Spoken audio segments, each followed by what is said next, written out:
यह बात उस समय की है जब महाभारत युद्ध समाप्त हो चुका था। 18 दिन के युद्ध ने द्रौपदी के उम्र को लगभग 80 वर्ष जैसा कर दिया था, शारीरिक रूप से भी और मानसिक रूप से भी। शहर में चारों तरफ विधवाओं का बाहुल्य था, पुरुष इक्का दुक्का ही दिखाई पड़ता था, अनाथ बच्चे घूमते दिखाई पड़ते थे और उन सब की वह महारानी द्रौपदी हस्तिनापुर के महल में निश्चेष्ट बैठी हुई शून्य को निहार रही थी। तभी श्री कृष्ण कक्ष में दाखिल होते हैं। द्रौपदी कृष्ण को देखते ही दौड़कर उनसे निपट जाती है। कृष्ण द्रौपदी के सिर को सहलाते रहते हैं और रोने देते हैं।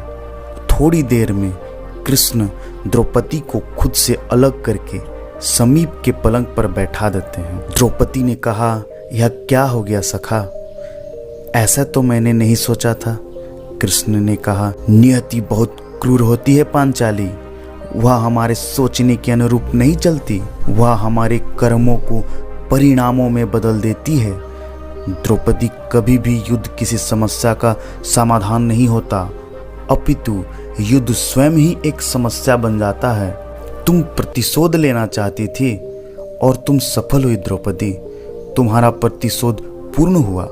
सिर्फ दुर्योधन और दुशासन ही नहीं, अपितु सारे कौरव समाप्त हो गए। तुम्हें तो प्रश्न होना चाहिए। द्रौपदी ने कहा, सखा, तुम मेरे घावों को सहलाने आए हो या उन पर नमक छिड़कने के लिए?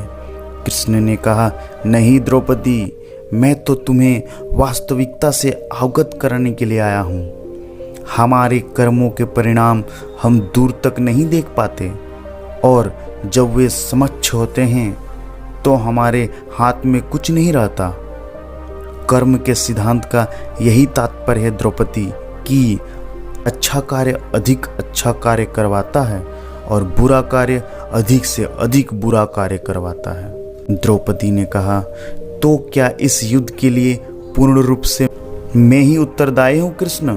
कृष्ण ने कहा, नहीं द्रौपदी, तुम स्वयं को इतना महत्वपूर्ण मत समझो, लेकिन तुम अपने कर्मों में थोड़ी सी दूरदर्शिता रखती तो स्वयं इतना कष्ट कभी नहीं पाती।